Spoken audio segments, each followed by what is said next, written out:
daftar calon sementara menjadi daftar calon tetap DCS ke DCT. Ini juga terkadang memungkinkan terjadinya sebuah sengketa. Siji loro telu tutup jendelane.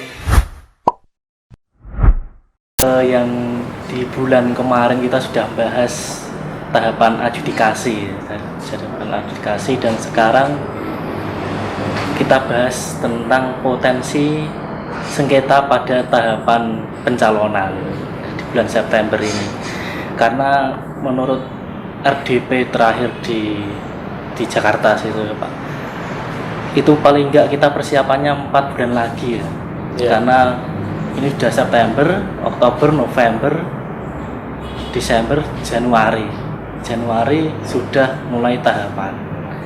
Nah, maka di bulan September ini kita akan membahas tahapan pencalonan, potensi sengketa pada tahapan pencalonan. Kira-kiranya Bapak Kasmian, untuk potensi-potensi yang kemungkinan terjadi pada tahapan pencalonan yang dimaksud itu seperti apa? Baik, terima kasih. Selamat berjumpa kembali sahabat Bawaslu Kabupaten Kudus dimanapun berada. Pada edisi kali ini akan kita kupas terkait dengan berbagai potensi sengketa yang kemungkinan bisa terjadi pada tahapan pelaksanaan pencalonan pemilu maupun pemilihan di tahun 2024. Jadi memang sesuai dengan amanat undang-undang maupun hasil RDP Komisi 2 DPR RI dengan Kemendagri, kemudian dengan penyelenggara pemilu, KPU, Bawaslu, dan DKPP, pelaksanaan pemilu serentak, baik pemilihan umum untuk memilih presiden, wakil presiden, DPR, DPD, DPRD Kabupaten Kota, dan DPRD Provinsi, serta pelaksanaan pemilihan kepala daerah atau orang familiar menyebut dengan pilkada. Ini akan dilaksanakan pada tahun 2024 yang akan datang. Otomatis untuk tahapan sebagaimana diamanatkan di Undang-Undang 7 tahun 2017, Undang-Undang 7 tahun 2017 tentang pemilihan umum, ini sebentar lagi tahapan pemilu akan segera dimulai. Oleh karena itu pada kesempatan kali ini Bawaslu Kabupaten Kudus memberikan edukasi kepada semua komponen masyarakat maupun peserta pemilu dan atau calon partai politik peserta pemilu yang nantinya akan mengikuti kontestasi di pelaksanaan pemilu tahun 2024 untuk bisa memahami terkait dengan berbagai macam potensi sengketa yang kemungkinan bisa terjadi pada tahapan pencalonan dalam pelaksanaan pemilihan umum tahun 2024. Itu Mas Fauzi. Kemudian bisa diketahui oleh kita bersama bahwa potensi sengketa pada tahapan pencalonan ini adalah merupakan proses permohonan sengketa yang mungkin terjadi pada tahapan pencalonan di pemilu maupun pemilihan atau pilkada. Oleh siapa? Oleh peserta pemilu ataupun peserta pemilihan atau pilkada itu. Jadi konteksnya adalah memungkinkan semua tahapan di proses pencalonan itu dapat terjadi adanya potensi sengketa. Ya. Ada banyak sengketa apa gitu Pak? Ya. Yang pertama itu ada verifikasi partai politik. Jadi dalam verifikasi partai politik ini potensi yang akan terjadi sengketa. Ya kan banyak itu Pak. Itu yang paling berpotensi itu apa di dalam verifikasi partai politik? Jadi sebelum kita membahas lebih lanjut terkait dengan perihal apa saja yang kemungkinan memunculkan potensi di dalam tahapan verifikasi faktual calon partai politik, ini kan masih calon ya, calon partai politik peserta pemilu tahun 2024, perlu kami sampaikan bahwa terkait dengan berbagai macam potensi timbulnya sengketa di dalam pemilu maupun pemilihan, setidaknya bisa kita lokalisir menjadi lima kategori ya. Yang pertama itu adalah tahapan verifikasi partai politik calon peserta pemilu. Verifikasi partai politik calon peserta pemilu tahun 2024. Kemudian setelah itu ada yang namanya proses pencalonan anggota DPD. Ya, ini kriteria yang kedua. Kemudian yang ketiga adalah pencalonan anggota legislatif pada pemilu tahun 2024. Kemudian ada pencalonan perseorangan dalam pemilihan atau pilkada itu. Ini juga memungkinkan timbulnya sebuah potensi sengketa. Kemudian yang terakhir ini terkait dengan pasangan calon yang diusung oleh partai politik dalam pemilihan kepala daerah, ya. Gabungan partai politik. Ya, itu bisa juga memunculkan potensi terjadinya sengketa, sengketa di proses tahapan awal itu. Kemudian di sini karena memang sesuai dengan ketentuan Undang-Undang 7 tahun 2017 tentang pemilihan umum, Bawaslu Kabupaten Kota dalam konteks keberadaan kita yang di tingkat kabupaten kota itu sesuai dengan ketentuan pasal 101 itu kita memiliki tugas untuk apa? Untuk melakukan pencegahan dan penindakan di wilayah kabupaten kota terhadap pelanggaran pemilu maupun sengketa proses pemilu. Nah, beberapa titik yang memungkinkan terjadinya sengketa di awal tahapan itu, ini juga kita harus melakukan berbagai upaya edukasi secara masif agar calon peserta pemilu ataupun peserta pemilu yang nantinya akan berkontestasi di dalam pelaksanaan pemilu serentak di 2024 bisa memahami terkait dengan berbagai macam persyaratan-persyaratan tertentu untuk maju sebagai calon partai politik peserta pemilu, kemudian untuk proses pencalonan anggota legislatifnya ataupun anggota DPD, kemudian untuk proses pencalonan perseorangan di dalam pemilihan kepala daerah, maupun nanti terkait dengan mekanisme-mekanisme pasangan calon yang nantinya akan diusung oleh partai politik maupun gabungan partai politik. Ini sedini mungkin harus bisa dipahami oleh semua komponen, karena Bawaslu berharap bahwa peserta pemilu maupun peserta pemilihan itu perlu melakukan pencermatan, ketelitian terkait persyaratan di masing-masing tahapan, sehingga potensi-potensi yang dapat menumbuhkan adanya sengketa ini bisa kita minimalisir, ya, kita bisa minimalisir. Kemudian yang kedua tentunya sosialisasi proses pencalonan itu harus dilakukan secara masif oleh semua komponen, baik itu penyelenggara pemilu maupun peserta pemilu dan peserta pemilihan. Ya, ini harus digalakan agar semuanya nanti di kemudian hari ketika tahapan sudah running bisa kita eliminir terkait dengan potensi-potensi terjadinya sengketa itu. Itu Mas Fauzi. Kemudian terkait dengan pertanyaan saudara yang di awal tadi disampaikan, kira-kira potensi terhadap proses verifikasi partai politik calon peserta pemilu itu seperti apa, ya kan? Sebelum kita lebih lanjut ke sana, perlu kami jelaskan bahwa ini nanti di mekanisme partai politik peserta pemilu di tahun 2024 ini nanti ada dua konteks kategori, ya. Yang pertama ada partai politik calon peserta pemilu di tahun 2024.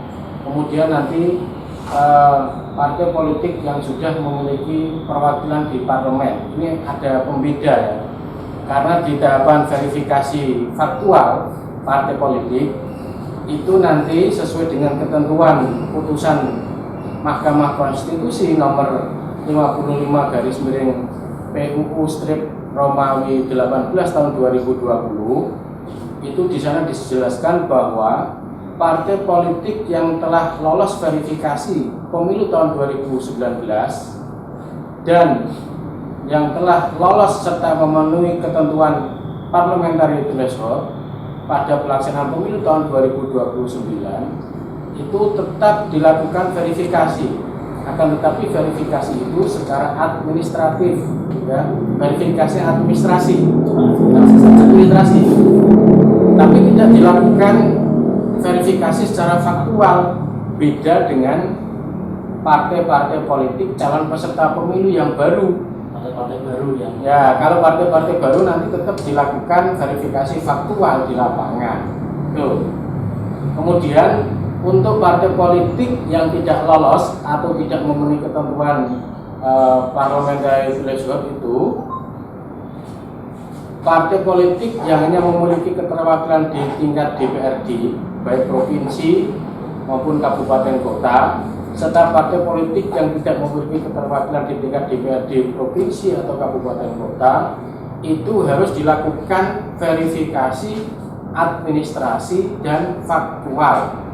berarti sama dengan partai baru. partai politik yang baru. Ya, itu amanat dari putusan Mahkamah Konstitusi terkait dengan apa? Verifikasi parpol peserta pemilu di tahun 2024. Itu perlakuannya seperti itu. Jadi ada sisi positifnya, partai-partai yang lolos parliamentary threshold itu dia akan lebih beruntung satu langkah, karena dalam mengikuti pemilu 2024 hanya dilakukan verifikasi administrasi.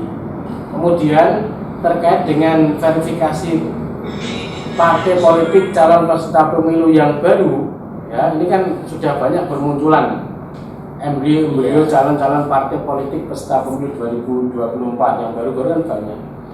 Itu nanti mekanisme verifikasinya yang faktual itu setidaknya partai politik tersebut yang menjadi calon peserta pemilu di tahun 2024 dia itu harus memiliki dukungan sekurang-kurangnya 1.000 orang atau 1/1000 dari jumlah penduduk pada setiap kabupaten kota.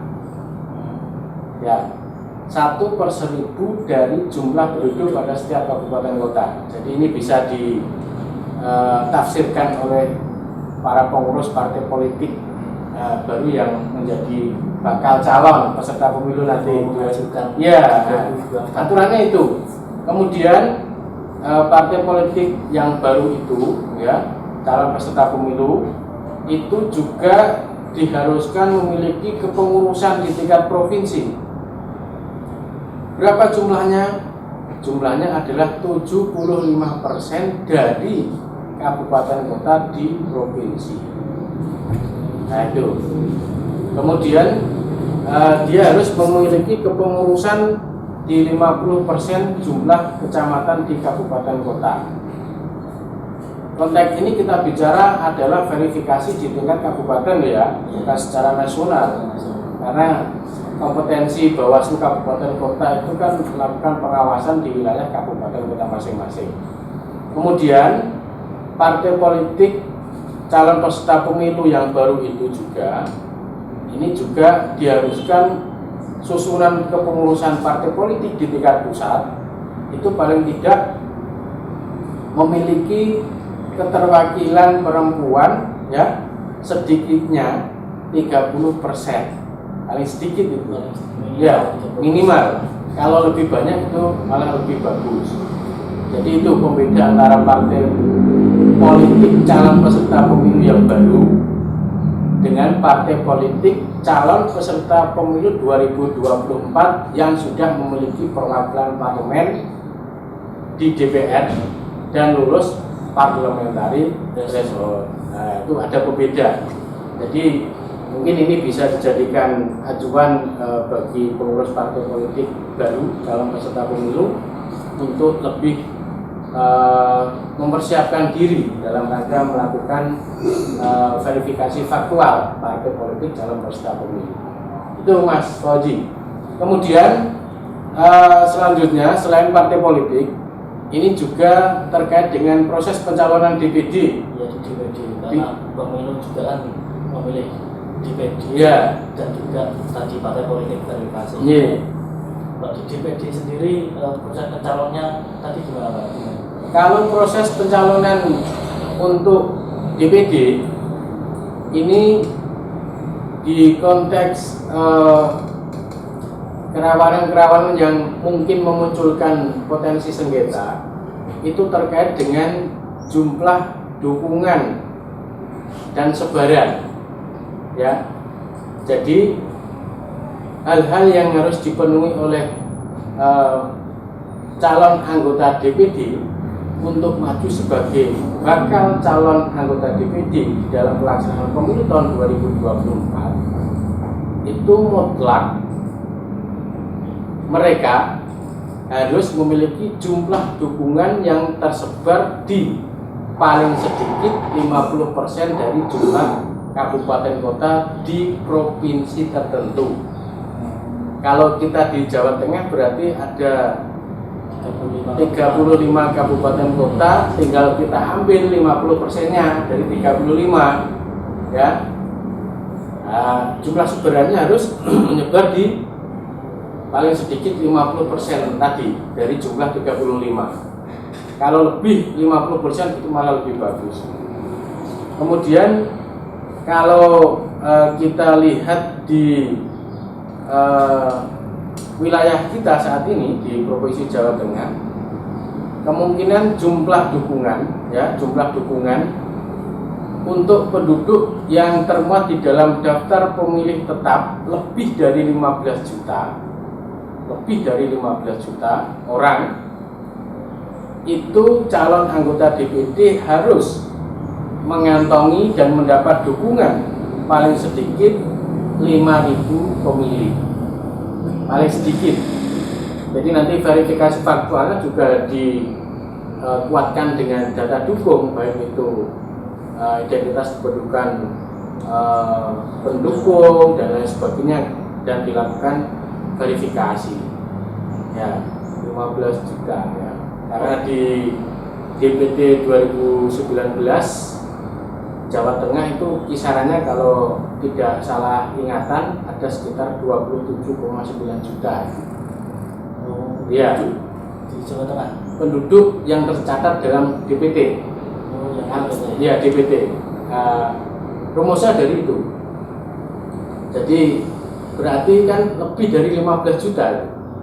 Ya, kalau lebih dari 15 juta seorang bakal calon anggota DPD, ya, ini dia harus memiliki dukungan paling sedikit 5.000 pemilih, paling sedikit. Kalau lebih banyak ya lebih bagus. Jadi itu harus dipahami. Ya. Itu untuk DPD ya Pak. Untuk potensi sengketa pada tahap pencalonan anggota legislatif. Jadi calon anggota legislatif itu juga waktu mendaftar syarat-syaratnya juga harus terpenuhi dan sebagainya. Potensi sengketa yang timbul pada saat verifikasi tahapan di calon anggota legislatif itu seperti apa Pak? Pencalonan anggota legislatif itu tentunya selain memenuhi berbagai macam syarat calon, itu juga ada korelasinya dengan syarat pencalonan, ya. Beda nih syarat calon dan syarat pencalonan. Beberapa hal yang perlu kita sampaikan di sini terkait dengan syarat calon untuk pencalonan anggota legislatif itu sebagaimana diatur dalam ketentuan Undang-Undang Pemilu. Yang pertama, ada warga negara Indonesia wajib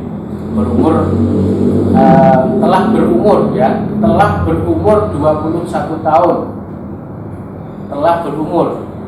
Nah, ini juga nanti bisa timbul sebuah sengketa, ya, telah berumur. Nah, kalimat ini harus dimaknai yang baik atau lebih.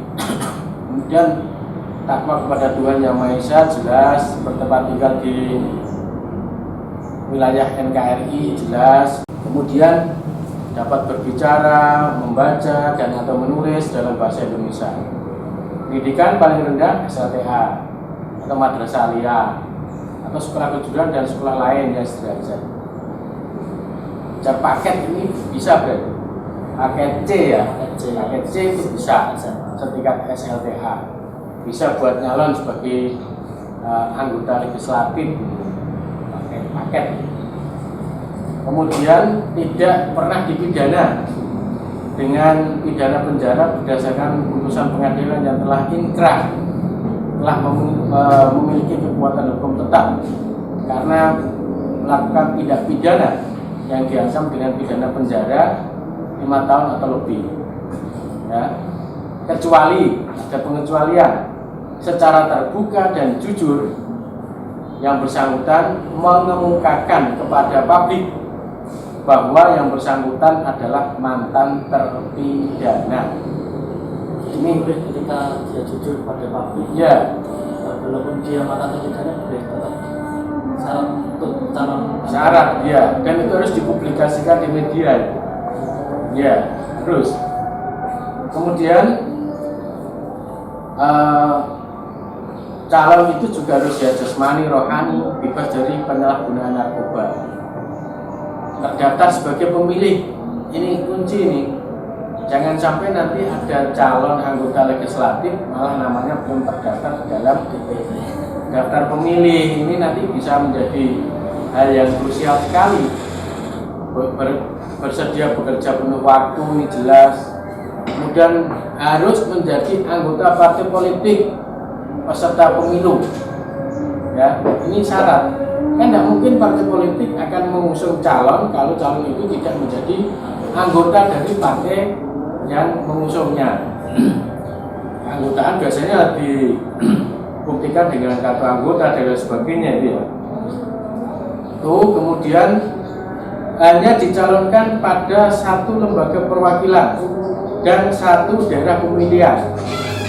Artinya si A itu tidak boleh serta-merta dicalonkan sebagai anggota DPR RI. Begitu juga dia dicalonkan sebagai anggota DPRD provinsi. Begitu juga dicalonkan sebagai anggota DPRD kabupaten kota. Itu tidak bisa. Harus pilih salah satu. Kalau sudah dicalonkan oleh partai politik tertentu di calon anggota DPRD kabupaten kota, berarti dia tidak boleh dicalonkan kembali DPRD provinsi maupun DPR RI, tidak bisa. Dapilnya sama. Seseorang yang dicalonkan oleh partai politik, partai A istilahnya ya, kita sebut aja seperti itu untuk memudahkan kita berdiskusi. Kalau sudah didaftarkan oleh partai A di dapil X, dia tidak boleh didaftarkan oleh partai A kembali di dapil Z. Jadi harus milih satu dapil. Kemudian untuk pencalonan anggota legislatif, ini hal yang perlu kita jadikan fokus perhatian. Ini terkait dengan syarat pengunduran diri. Syarat pengunduran diri sebagai kepala daerah atau wakil kepala daerah. Karena memang di persyaratan pencalonan sebagai anggota legislatif, kalau dia itu kepala daerah atau wakil kepala daerah, ini dia harus mengundurkan diri terlebih dahulu. Ya, begitu juga diberlakukan untuk aparatur sipil negara. Ini juga harus mengundurkan diri. Anggota TNI, anggota Polri, ini kalau mau nyalon sebagai anggota legislatif juga harus mundur. Begitu pula direksi, komisaris, dewan pengawas, dan karyawan BUMN maupun BUMD. Atau badan lain yang anggarannya bersumber dari keuangan negara. yang dinyatakan dengan surat pengunduran diri yang sifatnya tidak dapat ditarik kembali.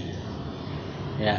Jadi kalau mereka nggak mundur malah dapat gaji double itu. Iya, dari boleh. negara. Nah, justru malah ini makanya ini bisa menjadi potensi adanya sengketa ini, sengketa pencalonan. Di tahapan itu ya Pak, calon anggota legislatif. Calon anggota baru calon, termasuk badan permusyawaratan desa itu juga harus mundur itu. Oh, kalau dia anggota BPD Harus juga harus mundur. Iya, harus mundur. Kemudian persyaratan lainnya, seorang calon itu juga dia nanti harus bersedia untuk tidak melakukan praktek sebagai akuntan publik. Nggak boleh. Praktek sebagai advokat, nggak boleh. Kemudian notaris juga sama. Atau pejabat pembuat akta tanah, atau tidak melakukan pekerjaan sebagai penyedia barang dan jasa yang ada relevansinya dengan keuangan negara, atau pekerjaan lain yang dapat menimbulkan konflik kepentingan dengan tugas-tugas dan wewenang serta hak sebagai anggota DPR, anggota DPRD provinsi, anggota DPRD kabupaten kota. Ini harus perlu dipahamkan kepada peserta pemilu, lebih kepada calon-calon anggota legislatifnya. Jangan-jangan setelah terpilih menjadi anggota parlemen masih berpraktek sebagai advokat, akuntan publik. Nah, ini tidak boleh. Kemudian dia juga harus bersedia untuk tidak melakukan rangkap jabatan sebagai pejabat negara lainnya. Ya, itu tidak boleh. Itu mungkin itu Pak, landasan filosofisnya menurut saya ya Pak. Karena gaji DPR itu sudah besar. Jadi memang dilarang untuk nyambi jadi advokat, notaris karena gajinya udah besar. Kasihan yang advokat lainnya karena harusnya dapatnya dia kliennya malah kena tadi ya anggota DPR yang rangkep tadi. Maka dari itu nggak boleh karena udah besar gajinya. Mungkin seperti itu. Ya, kemungkinan di naskah akademik penyusunan undang-undang pemilu juga sudah dikaji lebih mendalam terkait rangkap jabatan itu loh. Kemudian gimana lagi? Versi lurusnya Pak Kasmian itu. Kemudian terkait dengan syarat pencalonan, kalau tadi kan syarat calon, sekarang masuk ke syarat pencalonan bagi anggota legislatif. Itu bakal calon itu kan harus dilakukan seleksi di internal partai politik peserta pemilu, ya. Harus diseleksi secara demokratis, terbuka, sesuai dengan ketentuan anggaran dasar dan anggaran rumah tangga partai politik itu. Ini mutlak harus dilakukan. Kemudian bakal calon anggota legislatif itu nanti oleh partai politik disusun dalam daftar bakal calon anggota legislatif sesuai dengan tingkatannya, ya, sesuai dengan tingkatannya. Kalau DPR RI ya tingkat DPR RI, kalau provinsi, kabupaten kota ya sesuai dengan tingkatannya, ya. Kemudian daftar bakal calon anggota legislatif itu paling banyak 100% dari jumlah kursi pada setiap dapil. Contoh gini, andaikan di dapil A jumlah kursinya ada 11, itu partai politik peserta pemilu dalam mengusulkan daftar susunan bakal calon anggota legislatif tidak boleh melebihi dari 11 nama-nama bakal calon anggota legislatif. Kan paling banyak maksimal 100% dari jumlah kursi. Kalau lebih dari jumlah kursi, jadi KB nanti kursinya siapa itu? Nah, itu. Diambil semua. Diambil semua, tidak boleh itu. Jadi maksimal 100% dari jumlah kursi yang diperebutkan di dapil tertentu. Nah itu, kemudian nama dalam susunan bakal calon anggota legislatif itu diurutkan berdasarkan nomor urut, ya 1, 2, 3 dan seterusnya, tidak berdasarkan abjad, ya. Nah, nomor urut. Kemudian ini yang lebih bisa menimbulkan potensi sengketa juga.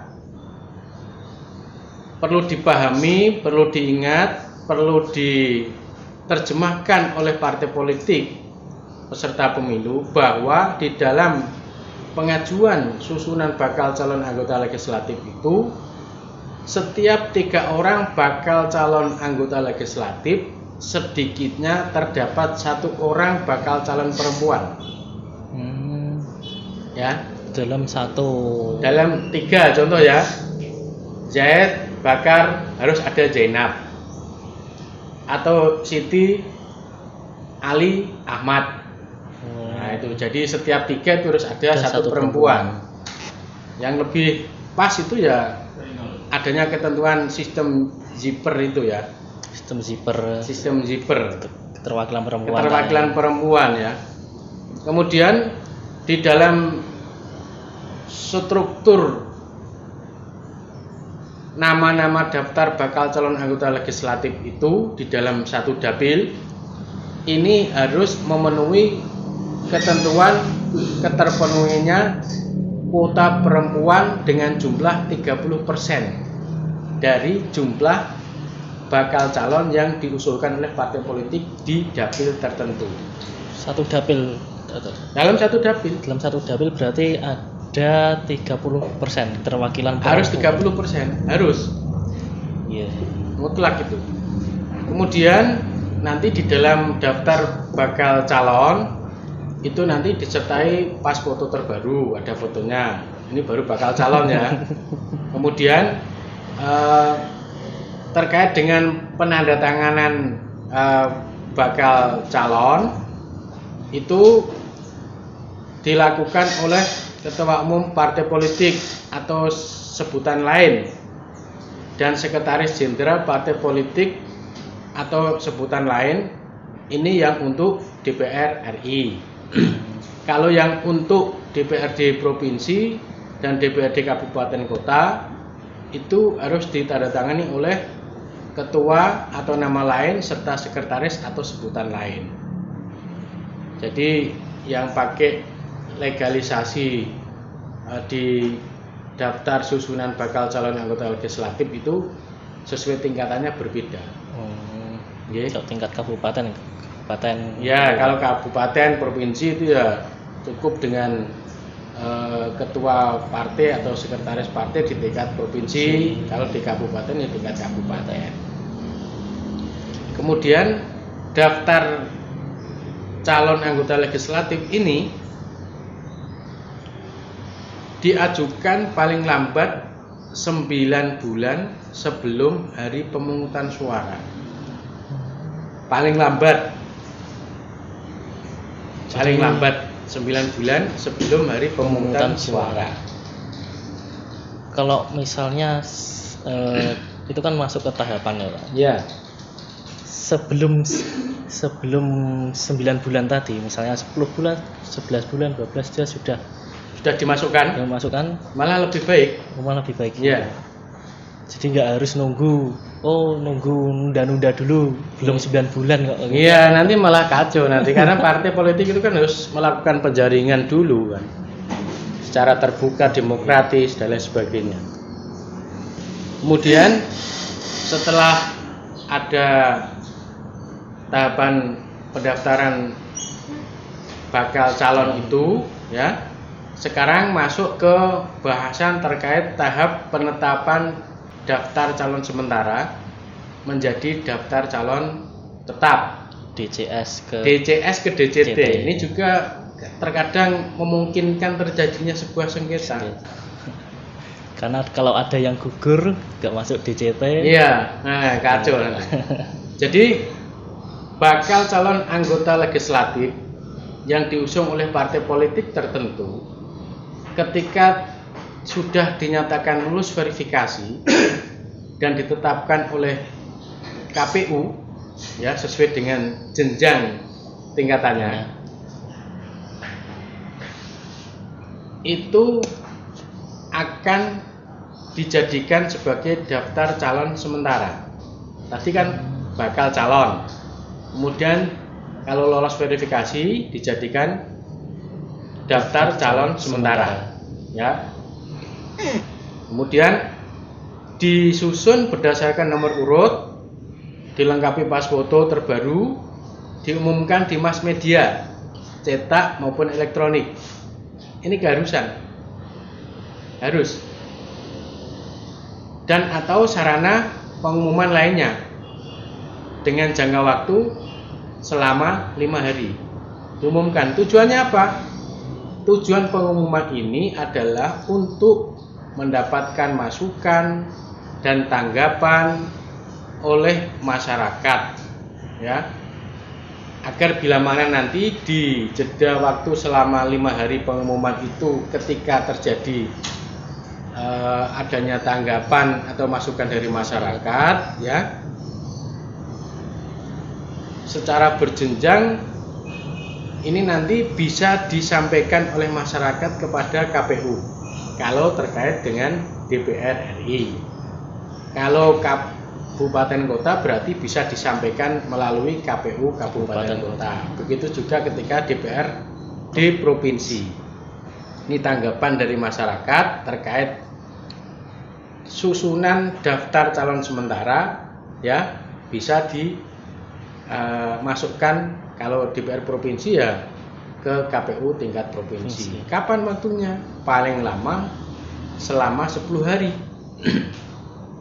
10 hari itu dihitung sejak diumumkannya daftar calon sementara itu. Oleh karena itu partisipasi masyarakat, partisipasi publik terhadap proses pencalonan anggota legislatif, begitu daftar susunan calon sementara ini sudah diumumkan secara luas oleh KPU sesuai dengan tingkatannya, maka masyarakat ataupun publik memiliki hak ya, memiliki kewenangan untuk melakukan telaah, memberikan tanggapan, memberikan masukan kepada KPU ya, terkait dengan baik buruknya si calon dan lain sebagainya, ataupun terkait dengan berbagai macam persyaratan-persyaratan. Mungkin saja di awal ada yang terlewat dan lain sebagainya ya. Setelah itu ketika ada tanggapan atau masukan dari masyarakat, KPU secara berjenjang ini harus meminta klarifikasi kepada partai politik ya, kepada partai politik tertentu yang daftar calon sementaranya terdapat tanggapan masukan dari masyarakat. Partai politik harus memberikan klarifikasi kepada KPU. Calon yang diberi tanggapan oleh masyarakat harus diberikan hak jawab untuk menyampaikan klarifikasi terlebih dahulu di internal partai politik yang mencalonkan. Ya. Itu. Kemudian jika daftar calon sementara itu tidak memenuhi persyaratan, kemudian langkah yang harus ditempuh oleh partai politik ini adalah melakukan penggantian calon DCS. Oh, berarti nggak gugur, diganti ya? Harus diganti. Bukan harus ya? Boleh. Boleh diganti. Dapat. Kalau masih tahapan DCS. Ya. DCS, hasil perbaikan. Selama kapan? Paling lama 7 hari setelah surat pemberitahuan dari KPU sesuai tingkatannya ya, diterima oleh partai politik. Partai A, ini dalam daftar susunan caleg sementaramu ada tanggapan masyarakat seperti ini bla bla bla bla bla bla. Akhirnya dinyatakan tidak memenuhi syarat. Kalau partai politik itu berpandangan bahwa agar dia tidak rugi karena calonnya ada yang runtuh, ada yang gugur di tengah perjalanan proses DCS, maka partai politik diberikan hak untuk melakukan penggantian daftar calon sementara. Nah itu waktunya 7 hari sejak dia menerima surat dari KPU secara berjenjang. Nah, setelah itu berkas pengajuan calon pengganti ini harus diperiksa paling lama 3 hari setelah pengajuan. Setelah pengajuan penggantian diterima. Ini terkadang juga bisa muncul potensi. Harinya sudah kelewat dan lain sebagainya. Ini nanti bisa dijadikan sebuah objek sengketa. Kalau masalah apa ini? Jangka waktu hari penyampaian, jangka waktu hari menerima itu harus rigid ya Pak? Harus rigid. Karena masing-masing tahapan ini beda-beda. Beda, ya. Baik dari tanggapan masyarakat, kemudian proses penggantian, ya, kemudian proses pemeriksaan, ini juga harus dipahami betul, ya, terutama bagi partai politik peserta pemilu, agar hak-hak hukum mereka, hak hukum calegnya itu tidak merasa dirugikan. Nah itu. Kemudian bila mana tidak ada calon pengganti atas DCS yang tadinya dinyatakan gugur di tengah jalan, maka urutan nama daftar calon sementara oleh KPU secara berjenjang itu akan dilakukan perubahan sesuai dengan urutan berikutnya. Jadi contoh, Ahmad nomor 1, Siti nomor 2, ya, Zaid nomor 3, ya. Terus Paijan nomor 4. Kalau Zaid ini gugur di tengah jalan masa tahapan DCS, partai tidak melakukan penggantian, ini otomatis yang bawah ini naik nomor urutnya itu. Jadi harus dipergunakan sebaik mungkin, seefektif mungkin terkait hak-hak yang ada di masing-masing peserta pemilu maupun calon anggota legislatif itu. Ini kadang bisa menimbulkan berbagai macam polemik, bahkan bisa menjadi sebuah sengketa. Itu Pak, itu masalah pemilu ya, sudah kita bahas verifikasi partai politik, verifikasi calon anggota legislatif, dan verifikasi pencalonan DPD. Sekarang ke pilkada. Di dalam pilkada kan juga ada calon perseorangan itu Pak. Ini juga berpotensi mungkin terjadinya sengketa. Nah, di dalam pencalonan perseorangan di pilkada, kalau kita bicara masalah potensi itu gimana Pak, potensi sengketa yang terjadi? Ya, melihat fenomena yang terjadi di beberapa pelaksanaan pilkada di Nusantara ini, biasanya potensi-potensi yang dapat memunculkan sengketa pada tahap pencalonan perseorangan ini titik krusialnya terdapat di proses jumlah dukungan dan persebaran dalam mengajukan sebagai pencalonan perseorangan di pilkada atau pemilihan itu. Ini rawan sekali karena jumlah dukungan dan sebaran itu ini tidak main-main. Ada beberapa kriteria tertentu yang ada relevansinya dengan jumlah penduduk yang termuat di dalam daftar pemilih tetap. Kalau di dalam ketentuan Undang-Undang 10 tahun 2016 itu, ini kalau memang di dalam suatu daerah, kabupaten ataupun kota, kalau jumlah penduduk yang termuat di dalam daftar pemilih tetap pada pelaksanaan pemilu, karena nanti kan setelah pemilu kan gantian pilkada ya. Tahapannya beririsan. Jadi nanti DPT pemilu ini bisa juga dijadikan acuan untuk persyaratan dukungan untuk pencalonan perseorangan pelaksanaan pilkada. Kalau memang DPT-nya itu ada sekitar 250.000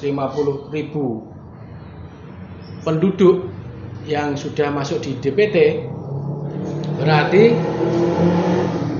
barang siapapun yang akan mengajukan atau maju sebagai bakal calon perseorangan dalam pilkada, dia hukumnya wajib untuk memiliki 10% dari 250.000 jumlah DPT. Ya. Kalau 250.000 berarti 10%-nya. Dukungannya dia harus itu 10%-nya itu. 10%-nya lebih baik. Kalau kurang nggak bisa. Itu berarti angka minimal. Angka minimal. Kalau jumlah penduduk yang masuk di dalam DPT itu ada di kisaran angka 250.000 sampai dengan 500.000, maka jumlah dukungan bagi pencalonan perseorangan dalam pilkada ini harus sejumlah 8,5%. Tinggal mempresentasikan dari jumlah DPT itu ambil 10%-nya. Kalau yang 250, kalau yang 250 sampai 500.000 berarti diambil 8,5%-nya. Kemudian kalau memang jumlah penduduk di daerah tertentu yang jumlah DPT-nya itu kisaran 500.000 sampai dengan 1 juta, ini jumlah dukungan bagi calon perseorangan harus mencapai minimal 7,5%. Banyak sekali. Kalau di Kudus sendiri berapa DPT Pak di tahun 2019 kemarin? Ya sekitar, kalau kita melihat di jumlah DPT Kabupaten Kudus pada pemilu 2019 kemarin, ya itu kan kurang lebih ada di angka 622.124, ya. Berarti ini masuk ke kategori 7,5% ya. Kalau kita hitung-hitung di angka 7,5%, bukan 75 ya. 7,5% dari jumlah DPT kalau kita asumsikan DPT pemilu 2019, berarti kalau ada bakal calon perseorangan di Kabupaten Kudus dalam pilkada nanti, setidaknya nanti dia harus mengantongi dukungan sebesar 46.660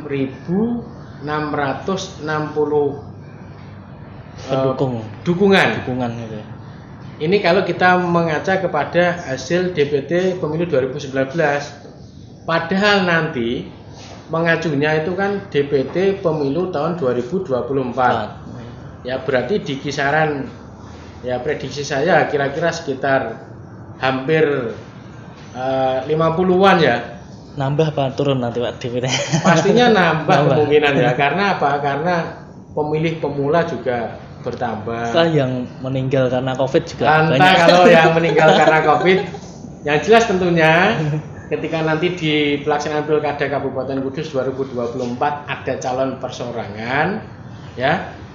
Ini berarti kuncinya harus melihat berapa jumlah penduduk Kabupaten Kudus yang terdaftar dalam DPT pada pelaksanaan pemilu. Berarti kan pemilu 2024. Iya. Ini dijadikan rumus untuk mencari minimal jumlah dukungan pencalonan. Nah, itu tergantung dikalkulasi. Kalau kita lihat di 2019 sekian, berarti kalau matematikanya di pemilu 2024 bertambah, berarti mereka harus bertambah dari kisaran 46.660 itu menjadi berapa? Ya kita lihat nanti. Kira-kira nanti DPT pemilu 2024 dipatok di angka berapa Kabupaten Kudus. Itu kuncinya. Iya. Kemudian sebarannya kalau kita konteks di tingkat kabupaten, jumlah dukungan tersebar itu harus lebih dari 50% jumlah kecamatan di kabupaten kota. Di per kecamatan harus ada 50%. Nah, ya. Semua. Di lebih dari 50%. Kalau Kudus ada 9 kecamatan, berarti sebaran dukungan calon perseorangan itu harus mencakup di setidaknya 5 kecamatan. Ya, karena kecamatannya kan ada 9. Kalau di ketentuan undang-undangnya itu kan jumlah dukungan tersebar di lebih dari 51. Tidak boleh 50 setengah, tidak boleh.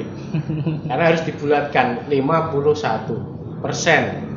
Kalau kecamatannya 9 berarti setidaknya harus tersebar di 5 kecamatan. Kalau Kudus itu seperti itu.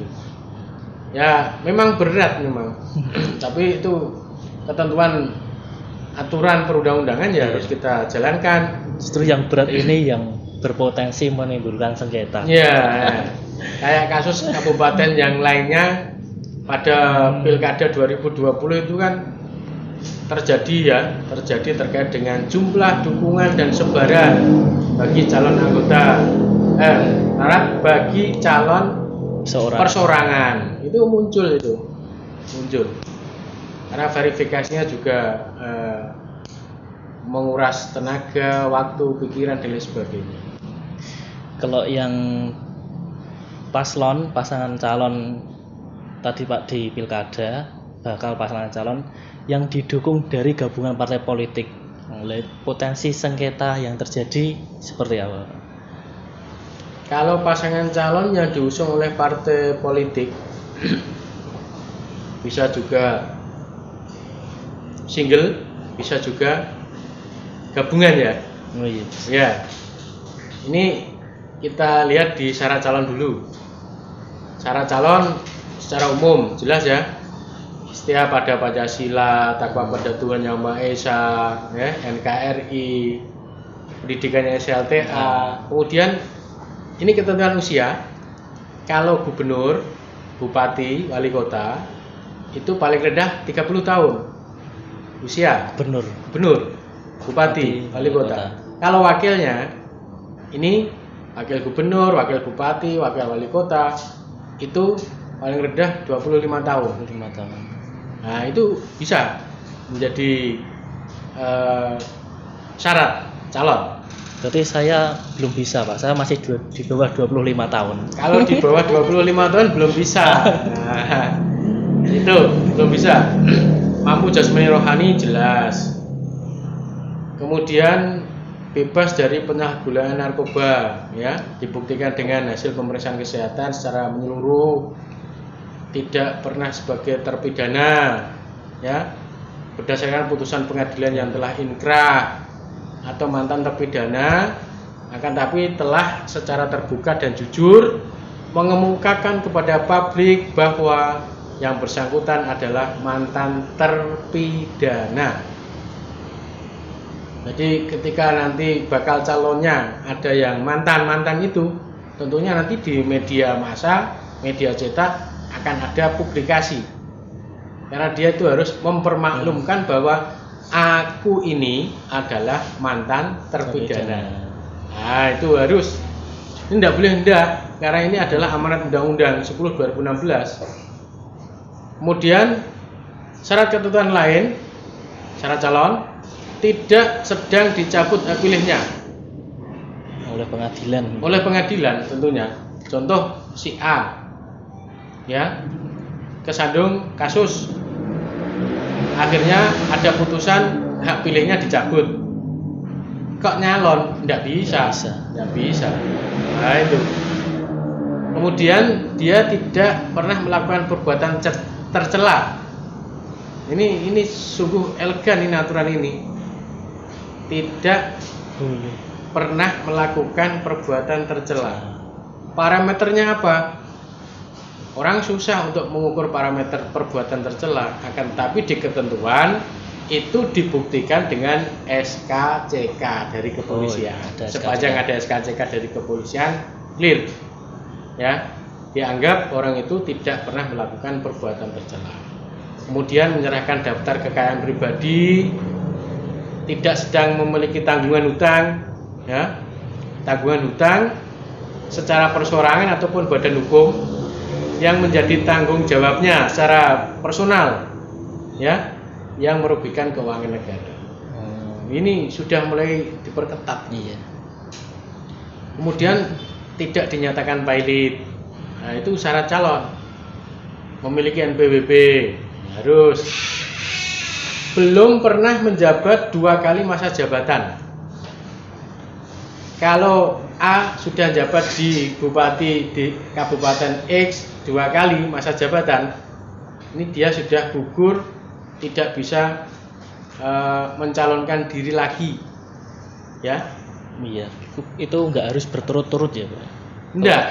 Di ketentuan undang-undang tidak ada klausul berturut-turut ataupun terputus.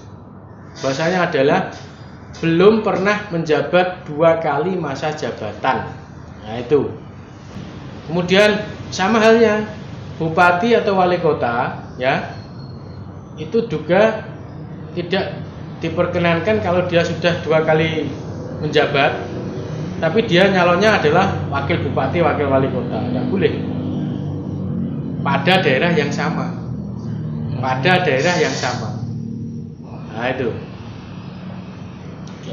Nah, pada daerah yang sama. Pada daerah yang sama. Berhenti dari jabatannya dari gubernur, wakil gubernur, bupati, wakil bupati, wali kota, wakil wali kota yang mencalonkan diri di daerah lain. Tidak juga berstatus sebagai penjabat bupati, tidak juga sebagai status penjabat wali kota. Ini tidak boleh maju. Kalau kita lihat, ya, di ketentuan pasal 201 Undang-Undang 10 tahun 2016, khususnya di ayat 9, itu di sana kan memang dijelaskan bahwa untuk mengisi kekosongan jabatan gubernur, wakil gubernur, bupati, wakil bupati, ya, itu kan diisi oleh penjabat gubernur, penjabat bupati, penjabat wali kota. Kalau posisinya dia sebagai penjabat gubernur, penjabat bupati, penjabat wali kota, ini dia tidak boleh maju sebagai calon gubernur, calon wakil gubernur, calon bupati, calon wakil bupati, wali kota, wakil wali kota. Kalau dia nyalon terus yang isi penjabatnya siapa? Nah, itu logikanya seperti itu. Jadi kekosongan. Jadi kekosongan. Kemudian menyatakan mundur tertulis dari anggota DPD, DPR, DPRD provinsi, DPRD kabupaten kota sejak ditetapkan sebagai pasangan calon peserta pemilihan atau peserta pilkada. Harus mundur itu. Itu kan terjadi ketika Pilkada Kudus 2018, ya. Salah satu anggota parlemen di Kudus maju. Ya, akhirnya kan dia harus merelakan kursi DPR-nya. Harus mundur dulu. Harus mundur. Baru boleh nyalon. Iya, harus mundur. Kemudian menyatakan mundur secara tertulis sebagai aparatur sipil negara, TNI, Polri, PNS, Kades. Nah, ini harus mundur. Atau sebutan lain, kalau kita pakai istilah di daerah Lurah. Jepara itu kan sebutannya bukan kades, ya, tapi petinggi. Nah, itu dia harus mundur itu kalau mau nyalon sebagai pasangan calon pilkada, ya, harus mundur. Screeningnya di mana? Screeningnya tentunya adalah melalui partai politik pengusung ataupun gabungan partai politik pengusung. Kalau dia diketahui sebagai orang-orang yang saya sebutkan tadi, tentunya partai politik pengusung harus menelaah persyaratan awal dia sehingga nanti ke depan tidak timbul permasalahan hukum. Kemudian harus juga berhenti dari jabatan pada BUMN maupun BUMD sejak ditetapkan sebagai calon. Harus. Kalau tidak ini bisa juga potensi sengketa. Sama kayak syarat jadi anggota legislatif tadi yang Iya, hampir sama tadi di persyaratan calon anggota legislatif itu. Untuk syarat pencalonannya sendiri Pak, di syarat pencalonan sendiri bagi paslon yang akan mencalonkan diri di 2024, syarat pencalonannya itu seperti itu. Syarat pencalonan. Jadi kalau yang pertama tadi kan syarat calon. Syarat calon dalam pilkada ya. Sekarang kita kupas terkait dengan syarat pencalonan. Otomatis kalau syarat pencalonan ini itu adalah dilakukan oleh partai politik pengusung ya, ataupun gabungan partai politik pengusung. Jadi di ketentuan aturan perundang-undangan itu dijelaskan bahwa partai politik ataupun gabungan partai politik itu dapat mendaftarkan pasangan calon ya pilkada. Siapa yang dapat? Jika telah memenuhi persyaratan perolehan paling sedikit 20% dari jumlah kursi DPRD ya, 20% dari jumlah kursi DPRD. Kalau kita lihat di Kudus 45 kursi ya, tinggal diambil persentase 20%-nya berapa ya? Ada berapa? Nah, kisarannya itulah ya. Kalau tidak ada partai politik yang memiliki jumlah 20% dari jumlah kursi DPRD Kabupaten Kudus, berarti nanti di proses pencalonan kepala daerah atau bupati wakil bupati Kabupaten Kudus di 2024, berarti nanti harus ada gabungan partai politik pengusung atau istilahnya ada koalisi partai politik pengusung. Ini berbeda ketika memang ada partai politik tertentu yang mampu memperoleh 20% dari jumlah kursi di DPRD Kabupaten Kudus yang jumlahnya 45% itu. Kemudian ketentuan yang lain ya, bisa juga pakai parameter perolehan 25% dari akumulasi perolehan suara sah. Akumulasi perolehan suara sah dalam pemilu anggota DPRD di daerah yang bersangkutan. Otomatis berarti melihatnya adalah nanti 25% dari akumulasi suara sah pemilu anggota DPRD Kabupaten Kudus tahun 2024, ya kan? Nah, itu nanti bisa dijadikan syarat pencalonan bagi partai politik atau gabungan partai politik dalam mengusung seorang pasangan calon bupati wakil bupati Kudus 2024 mendatang. Tuh. Kemudian yang perlu dicatat, ini juga terkadang muncul sengketa, itu partai politik ataupun gabungan partai politik itu hanya diberikan kesempatan dapat mengusulkan satu pasangan calon. Beda kalau ada istilah percekcokan, ketidakharmonisan ataupun disharmoni di internal pengurus partai-partai tertentu.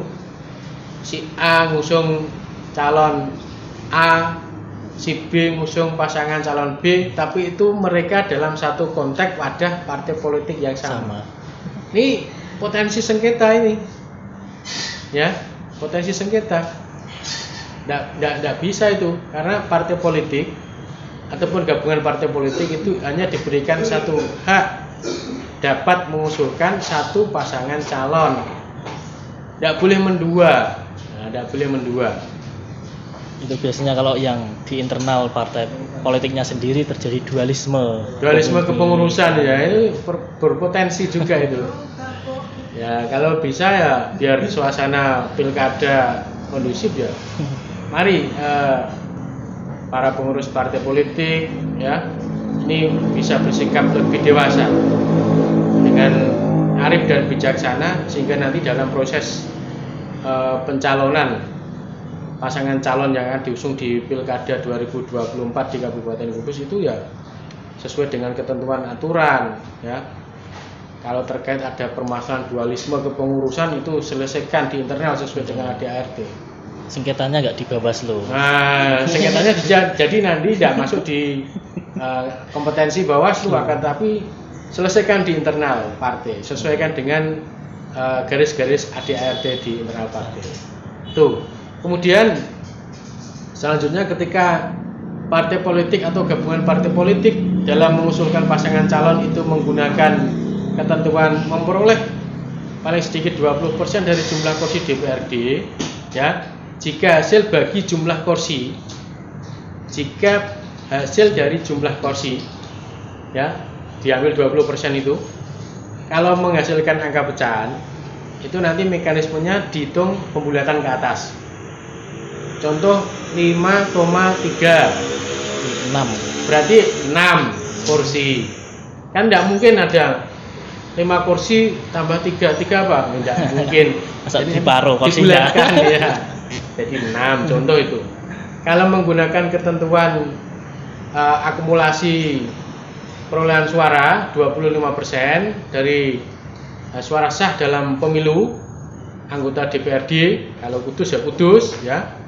Kalau provinsi ya provinsi untuk calon gubernur, wakil gubernur, ya. Itu hanya berlaku untuk partai politik yang memperoleh kursi saja. Partai politik yang dapat kursi di DPR. Kalau partai politik yang tidak dapat kursi di DPR ya beda. Beda lagi. Iya. Ini dikhususkan untuk partai politik yang memperoleh kursi saja di parlemen. Itu kalau pakai mekanisme 20% akumulasi suara sah dalam pelaksanaan pemilu anggota DPRD di daerah tertentu. Siji loro telu tutup jendelane.